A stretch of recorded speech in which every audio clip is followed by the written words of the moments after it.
Breaking news. Palnadu జిల్లా పెదకూరపాడు నియోజకవర్గం క్రోసూరు మండలం అనంతవరంలో 2 ఇళ్లలో దొంగతనాలకు పాల్పడిన గుర్తు తెలియని దుండగులు మధ్యాహ్నం 1 గంట సమయంలో ఇళ్ల తాళాలు పగలగొట్టి దోపిడీకి పాల్పడ్డ దుండగులు ఎస్సీ కాలనీలో కుంభా రాముడు ఇంట్లో ₹1,00,000 నగదు 4 గ్రాములు బంగారంతో పాటు బీసీ కాలనీలో బెజ్జంకి పద్మ ఇంట్లో 4 సవర్ల బంగారం 5,000 నగదు అపహరణ చేశారు.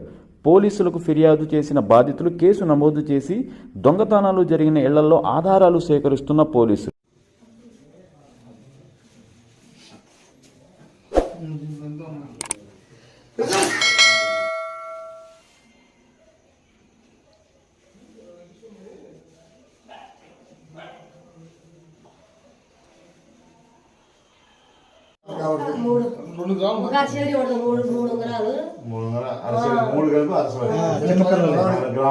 చిన్నపిల్లలు